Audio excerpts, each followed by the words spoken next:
The duel on Mustafar between Obi-Wan Kenobi and Anakin Skywalker, then active as the Sith Lord Darth Vader, was one of the most important confrontations during the fall of the Republic and the Jedi Order. The duel itself was a meeting of pure offense clashing with pure defense, and the novelization of Revenge of the Sith describes it as an unstoppable force meeting an immovable object.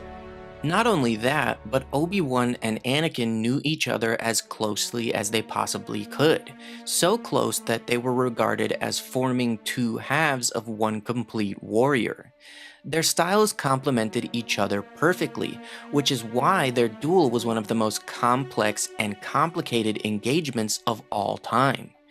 The most pivotal element of the duel that ultimately led to Anakin's defeat was Obi-Wan's absolute mastery of Form 3, Soresu. Soresu, also known as the Resilience form and the Way of the Mynock, was the third form of lightsaber combat created by the Jedi Order. Developed in response to the introduction of blasters in the galaxy, Soresu focused on defense more than offense. With the development of Soresu, Jedi also discovered the ability to reflect blaster bolts back at their attackers, which was considered a breakthrough in overall lightsaber combat. However, the use of the form against blaster-wielding enemies was only one way to use Soresu. Jedi also trained to block and parry lightsaber strikes, engage numerous opponents simultaneously, and above all, remain calm and focused in combat, allowing for the perfect defensive response to any threat. Soresu required a thoughtful, intellectual approach to all aspects of combat, meaning the user needed to rely on their mental strength as much as agility and speed. Because the form maintained emphasis on tightly controlled movements to maintain total defensive positioning, the physical requirements of the user were somewhat more relaxed compared to the other forms. Soresu emphasized not only immediate tactics based on the situation, but also a broader strategic view of whatever conflict the user was in. This allowed for the user to efficiently adapt to incoming attacks, using defensive strategy to withstand any enemy. This is also why Soresu was known as the Resilience form. Its use was heavily dependent on outlasting opponents by focusing entirely on defense. By committing all mental focus to the enemy, a true Soresu master would be able to take full advantage of their enemy's most exploitable opening. While the enemy would gradually grow exhausted or frustrated, the Soresu user would maintain their calm and tranquil focus, allowing their defense to remain impenetrable. This is exactly what Obi-Wan did to Anakin on Mustafar. By the time of their duel, Obi-Wan had achieved mastery of Soresu, even being regarded as the ultimate master of the form by Mace Windu. His use of Soresu was the perfect counter to Anakin's mastery of Form 5, which was entirely based on offense. Anakin utilized the Djem So variant of Form 5 against Obi-Wan, which focused on aggressive counterattacks and using sheer strength to overwhelm the opponent through brute force. However, Obi-Wan's mastery of Soresu and the way he utilized it allowed him to withstand Anakin's offensive onslaught. As Anakin attacked, Obi-Wan maintained his impenetrable defense, giving ground intentionally as he worked to outlast his fallen apprentice. As the duel progressed, Anakin grew increasingly frustrated by his inability to break through Obi-Wan's guard. This frustration, bolstered by the negative emotions of the dark side, caused Anakin's judgment to become clouded. He began to make mistakes and leave openings in his own defense.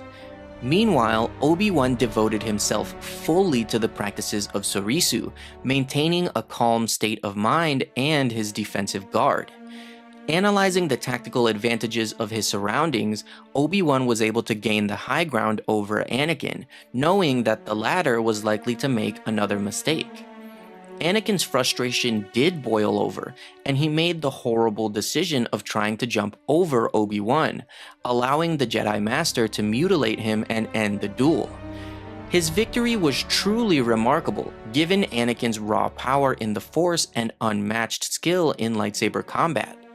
By following the way of Soresu, perfectly embodying the name of the Resilience form, Obi-Wan used his defensive mastery to outlast Anakin for the entire duel and emerge victorious. As Obi-Wan knelt beside Padme's crumpled body, he felt for a pulse and wondered what Anakin had done. In the Force, he could feel Anakin burning like a fusion torch. Obi-Wan looked at the best friend he had ever had with sadness.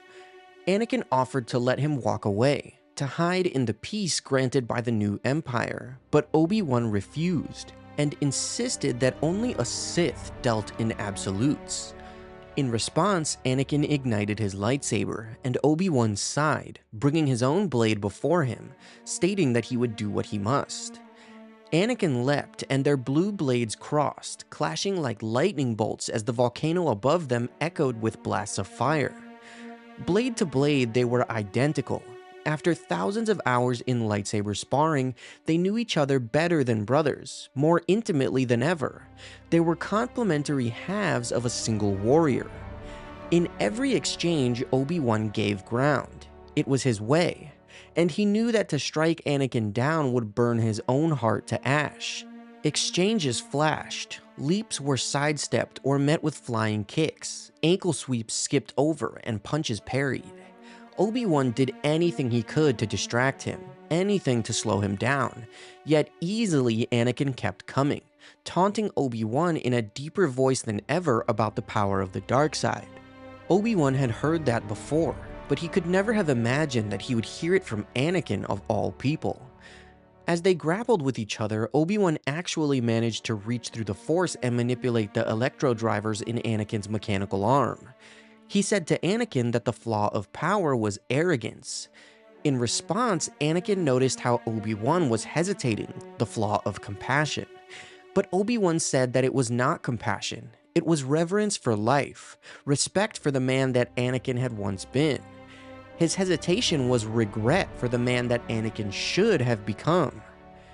As Anakin attempted to crush Obi-Wan with his bare hands, choking the life out of him, he furiously thought that he was sick and tired of Obi-Wan's lectures. With Anakin's grip nearly breaking his arm, his world almost blacking out, Obi-Wan let go of everything. His hopes, his fears, his obligation to the Jedi, his promise to Qui-Gon, his failure with Anakin. Startled, Anakin shifted his grip, and in that instant, Obi-Wan was able to break free as they traded blows once more. Eventually, they found their way out to a narrow balcony high above a lake of fire. Mustafar hummed with death behind Obi-Wan's back, only a moment away, somewhere out there among the rivers of molten rock and lava.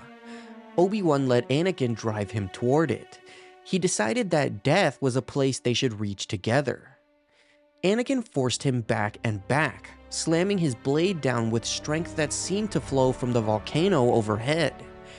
Fire rained around them as Obi-Wan backed away to the end of the balcony, and the two of them proceeded downward to a tightrope of a power conduit, perfectly balanced, their blades blurring even faster than before.